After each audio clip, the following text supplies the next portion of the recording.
when I was setting up, it was, nice and sunny, 25 degrees, and I was in shorts, and now it's substantially colder than that.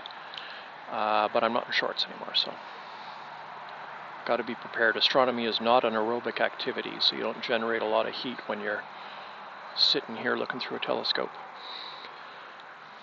So we are a couple of minutes away from maximum eclipse, and like I say, though, not a whole lot will have changed.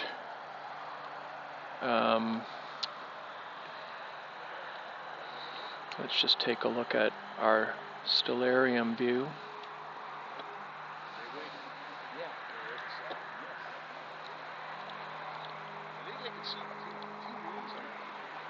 So we're right near the top of the umbral shadow there, and so most of the moon is in the shadow, and we're about 2 minutes away from technically maximum eclipse. The angle's not quite the same here. I guess I could, I'm not going to move the camera, but basically that's the view that we have, and it looks pretty nice. I've gone back and forth here looking at different telescopes, and there's a couple of different smart telescopes out here taking like automatic time lapses, and then there's people doing photography with digital SLR cameras and telephoto lenses, and then there's visual telescopes. Pretty nice range of equipment here, and we'll be able to bring some of those pictures to you after the fact.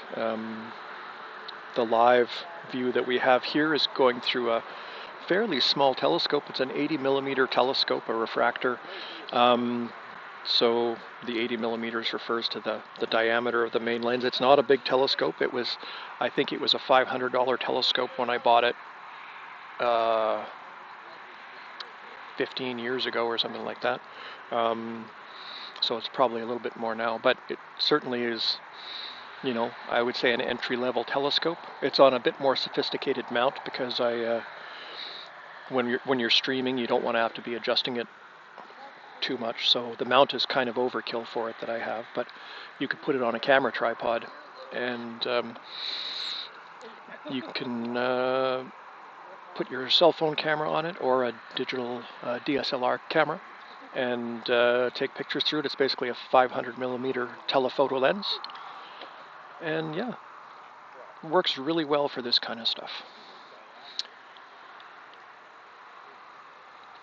But I still think my best view is through the $100 pair of binoculars that I'm using for eclipses and for looking at the moon in general. Binoculars are great. You get to use both eyes. You're not squinting with only one eye. You're able to use a piece of gear that is relatively intuitive.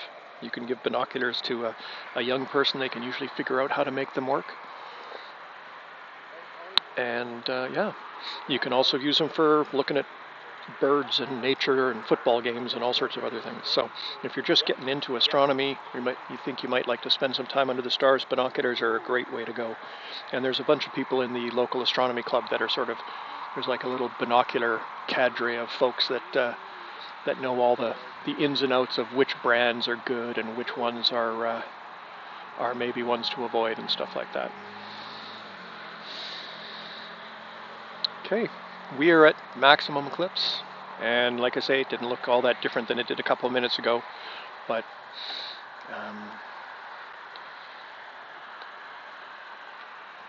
instead of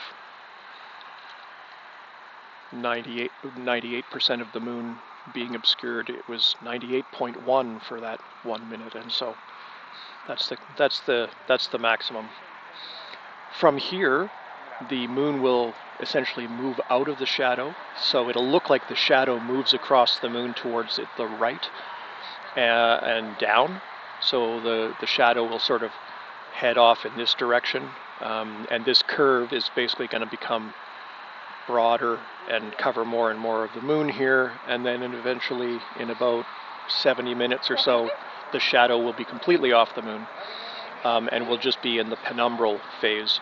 Um, we'll see how long we stay here. We are actually also running a little low on some of the battery operated gear here, so we'll see how long we are able to stick it out. But it's a great night, and we'll stick around for a while yet. Let's see. Oh, let's see. Danny Sanchez, is that? I hope I'm getting that right. Is asking, where'd you buy the binoculars? The $100. So there's a set of binoculars that are called Celestrons, and binoculars are rated by numbers. They have like 7 by 50 or 7x50, for example, is a common number. The 7x means 7 times magnification, and the 50 is the diameter of each main lens, 50 millimeters. So 7 by 50 binoculars or 10 by 50 binoculars are great binoculars to start with. The ones that I'm using are 15 by 70 binoculars, so they're more powerful and they're bigger lenses. That also means they're heavier. And frankly, they're a little too heavy to just use with your hands. I have been using them just with my hands, trying to stabilize my elbows on a table here, but they're wiggly. So they really deserve to be on a tripod, bigger binoculars like that. But I got them at Canadian Tire. The ones that I have here are the Celestron Skymaster. There's also the Celestron Comet Catcher, I think they're called, which are a slightly less expensive one. Now, the $100 was a sale price, but I've seen them go down to that price. In fact, I've even seen them go down to $69.99 occasionally. So just keep your eyes open at Canadian Tire. And to be honest, I mean, any binoculars that you might already have, or binoculars that you buy that aren't like plastic toy ones, if you pay, between $50 and $100 for a pair of binoculars, you're going to get a pretty decent set of binoculars. I'll put together a little binocular primer over the next little while and stick it on my Scott the Skywatcher page. So check back with us, and I'll give you a couple of recommendations. We got some binocular experts here that can really provide good guidance.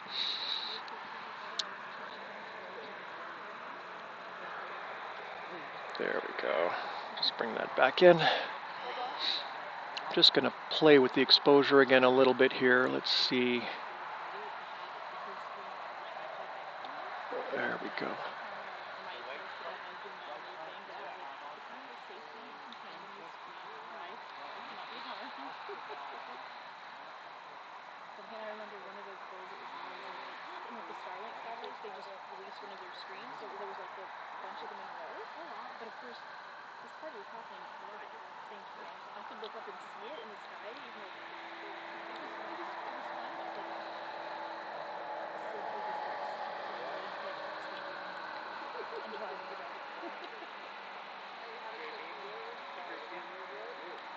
There we go.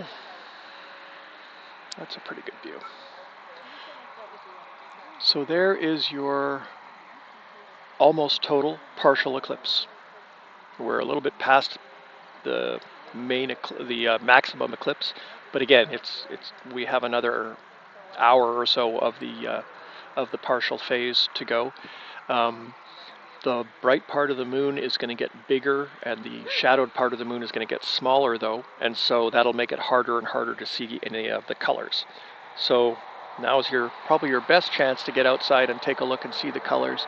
If I look with my unaided eye, the edge of the moon actually kind of looks like almost silvery, like there's like a silvery edge, and then in the middle of that, it's the sort of orange-brown color, and then the darker splotches where the like the man in the moon, the dark splotches on the moon are. In the binoculars, it's a different kind of thing because you can see more subtle colors in the thing. But the bottom right part of the moon is sort of where the most red is, the most orangey color, and the rest of it's kind of like a reddish gray. Is that a color? Reddish gray? I don't know. But the part closest to the bright part of the moon actually looks more grayish then reddish. Okay, I'm going to leave you to enjoy the view, and I'll be back with you in a little bit. I hope you enjoy our nice view here. Lots of people checking in all of a sudden, which is great. This is the time to see the eclipse for sure. If you're interested in this kind of stuff, you can always follow the museum, Manitoba Museum. We do all sorts of planetarium stuff and our monthly Dome at Home show. Or you can follow me, Scott the Skywatcher, on Facebook and YouTube. And I do live telescope stuff and other astronomy and space stuff. So, yeah, do all that kind of stuff. Enjoy the view, and I'll be back with you in a few minutes.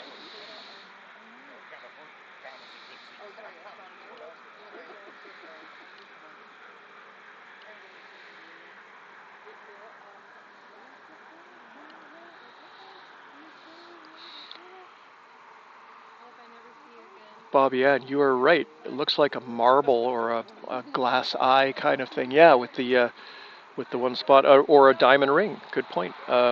Irene says it looks kind of like a diamond ring for sure, with that bright part there.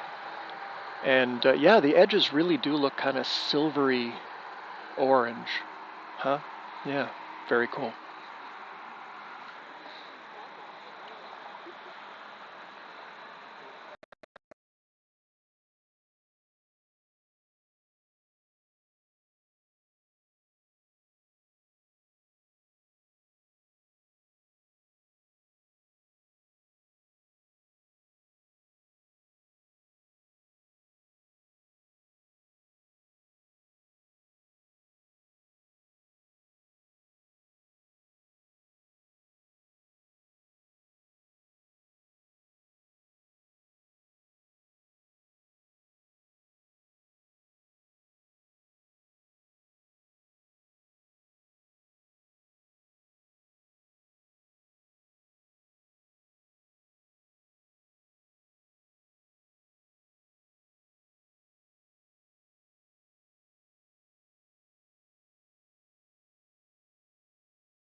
course, it is good.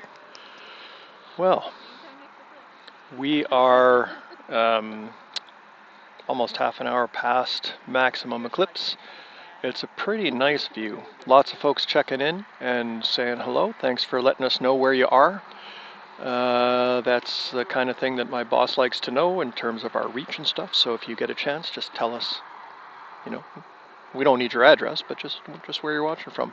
Hello to the folks out in Nunavik Lake. That's a great spot. I used to do talks out in Nunavik every summer, and it's just a well, the whole white shell is. That's where I watched the Perseid meteor shower a couple. We plan an event like this, and that guarantees clouds. So you wind up with just a whole bunch of planning and a whole bunch of disappointment. So it's great that we've got this nice night.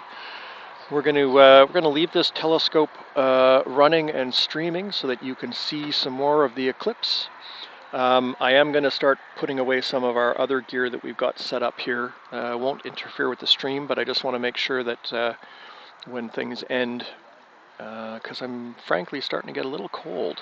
Didn't bring, I brought warm clothes, but maybe I could have used one more layer. Anyway, I'm going to get some of the other stuff packed away.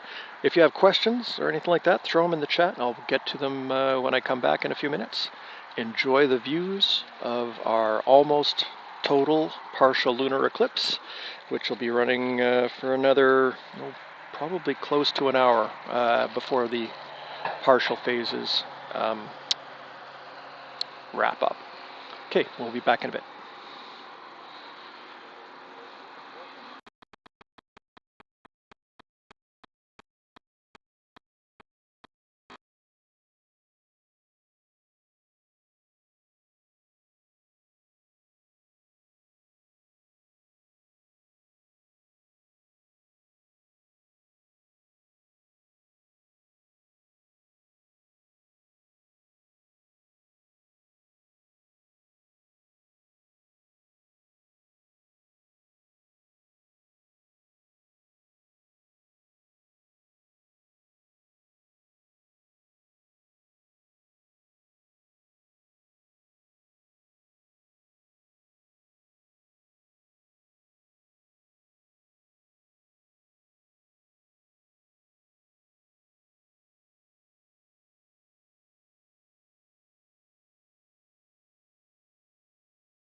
Test. Okay, good. We're back. All right. So we are coming to the end of our broadcast, unfortunately. It's everything is just a little bit, the gear's getting a little bit cold, the batteries are getting cold. We're getting some dew on the front end of the telescope, and I didn't bring the dew zapper gear. So we're going to be ending our broadcast in just a few minutes. There are a few other places that are broadcasting, though.